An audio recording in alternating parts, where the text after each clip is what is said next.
ideas, and these are once again a reminder of 1-minute responses, and you're all doing very well. Congratulations.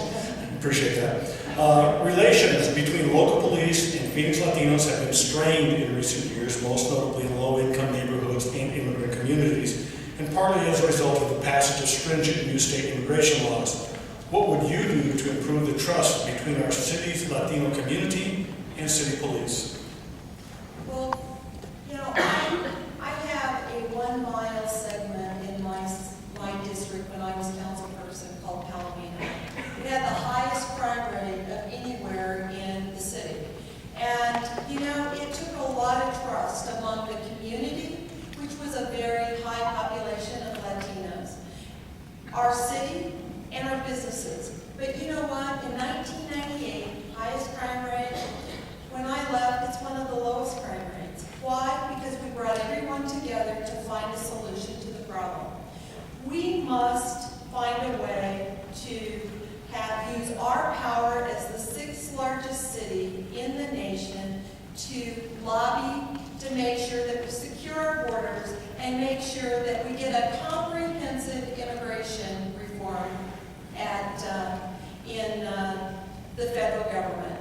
Until then, I'm afraid we're going to continue to have problems like that. But you can bet I'm there. I'll work with you. We'll find solutions to the issues that we currently have. Thank you.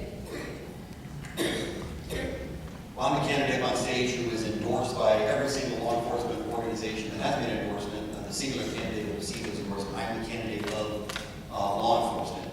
The election of the next mayor is a really, really important one for the future of the city. I would argue that the selection of the next police chief is almost as important. It's a critically important decision because it affects how so many issues in terms of public safety, but as important as any other one is how our police department relates to the diverse communities that are in our city. I mentioned earlier, our diverse communities are our greatest strength moving forward. They have to feel welcome, that they are as much a part of this community as anyone else. And we have to make sure that in the selection process for the next police chief, that we reach out to all the diverse communities. It's not a decision that's made behind closed doors, not a decision that's made in executive session, but we have representatives in a very substantive way representing all the diverse communities at the table in a real decision-making capacity. It'll work wonders in terms of that relationship in our diverse communities. Thank you. One of my main campaign issues is safety and security, and what that means is making sure that every neighborhood in the city of Phoenix is safe and secure. The one thing that was highlighted in the latest police study is that we do not have enough boots on the ground. And that's part of the reason why there are concerns in communities that police officers aren't getting to know the neighbors. They're not able to walk the streets and meet everyone in the community. I was talking to a police officer who does have the rare opportunity to get to know the community he works in. And he was saying that he knows when somebody new comes into the community. He knows all the usual players, he knows all the usual suspects, and when there's somebody at 11:30 at night that he's never seen before, then he knows to go to that person and say, "Hi, what can I help you with? Are you here? Are you new?" Because it's late at night and there's not usually many people walking around that time of night. We need to make sure that police officers get to know the people within the community, get to know who's there as part of the citizenry, and get to know who is not. We need to make sure that there is an active involvement of police officers, and we have enough boots on the ground. Our neighborhoods need to be safe and secure, and part of that is employing the broken windows philosophy of policing, and a big part of that is getting rid of graffiti, because graffiti tells everybody in the community that crime is rampant, and that's got to stop. Thank you very much. Thank you. Well, I think we're making progress in this department. We have a coffee with a cop. Any kind of situation that gets the citizens communicating or mingling with the cops is a plus. I'd also suggest that we have more cops out of their car and walking. They need to be listening to you, the taxpayer. You pay their job, they need to be your friends. Number 2, as mayor, and I look Hispanic, guess what? I am afraid of the police sometimes, and rightfully so. So as mayor, you will have my phone number, and people have my phone number right now. Abuse will not be tolerated, and citizens will have an avenue to contact me as a liaison to the police chief. Today, as I was getting gas, I ran into Keith, his girlfriend Monica, and 2 babies. And Keith was telling me that they were walking home, and this car was following him. And he stopped, and then the car stopped and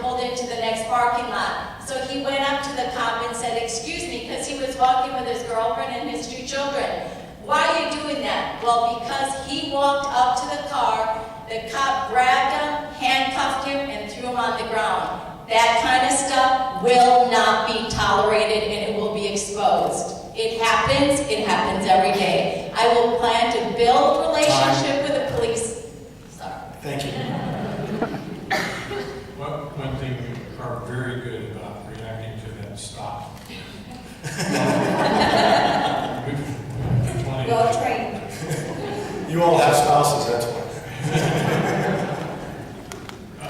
We've got to enforce the laws of the state of Arizona, but our police department has to have the training, it has to have the resources, and it has to have the leadership to be able to do it, and do it appropriately and properly. And right now, we don't have the leadership. We have an acting police chief. We need to have a police chief.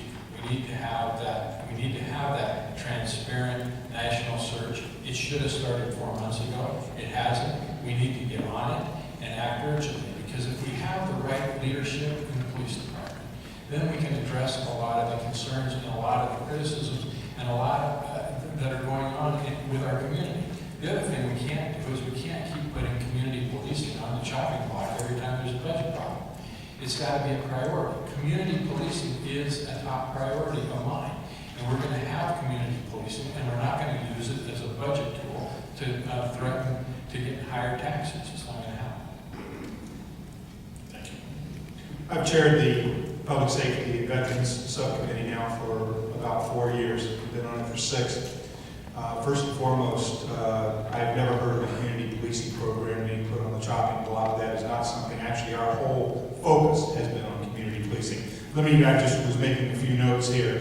I represent the West Phoenix Maryville community, one of the most diverse and one of the most challenged communities when it comes to crime and the issues of the Latino community. Talk a little bit about what we're doing in that community. We've got 2 weed and seed programs. That's where you weed out the crime and you seed in good business and start new programs. All of those are oriented not just to the Caucasians in that community, it's to the Latinos in that community, the Black community, anyone who lives in that community that wants to participate. We have